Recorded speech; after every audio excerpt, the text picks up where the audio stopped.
12 వసంతాలు పూర్తి చేసుకొని 13వ వసంతంలోకి అడుగుపెట్టినటువంటి జనసేన అధినేత శ్రీ కొణిదెల పవన్ కళ్యాణ్ గారికి హార్దిక శుభాకాంక్షలు తెలుపుకుంటూ సార్ ఒకే ఒక ప్రశ్న వేస్తున్నాను. వైఎస్ఆర్ కాంగ్రెస్ పార్టీ ప్రారంభించి నేటికి 15 వసంతాలు పూర్తి చేసుకొని 16వ వసంతంలోకి అడుగుపెట్టాం.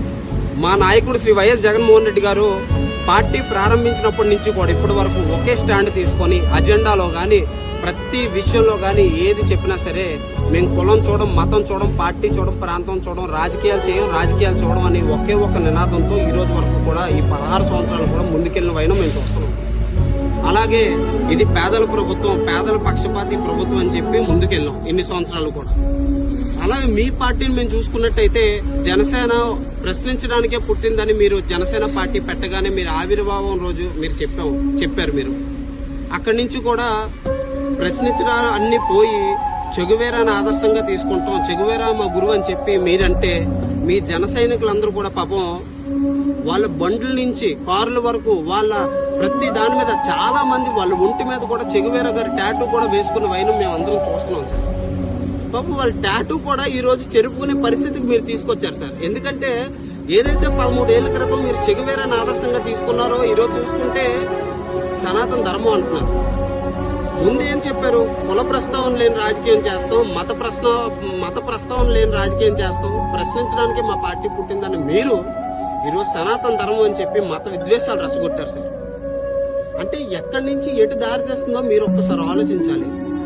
దయచేసి మీకైనా ఒక క్లారిటీ ఉందా లేదా మీరు చూడండి. ఎందుకంటే మీరు ఒక మాట అన్నారంటే మీ వెనకాతలు ఉన్న ఒక లక్షలాది మంది, కోట్లాది మంది జన సైనికులు పాపం మీరు ఏం చెప్తే అది విని అలా ముందుకెళ్తున్నారు సార్.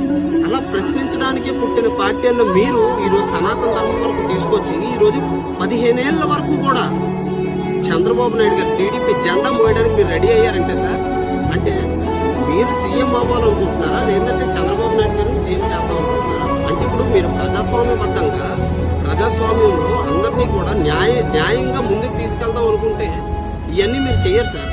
అలాంటప్పుడు మీరు టీడీపీలో జాయిన్ అవ్వకుండా మీరు జనసేన పార్టీ ఎందుకు పెట్టారండి? నాకు అర్థమవుతుంది ఇప్పటికీ. పాప జన సైనికులందరూ కూడా చాలా ఇబ్బంది పడుతున్నారు. నేను ఇక్కడ నేను మీ వాళ్ళని కానీ ఎవరిని కించపరచట్లేదు.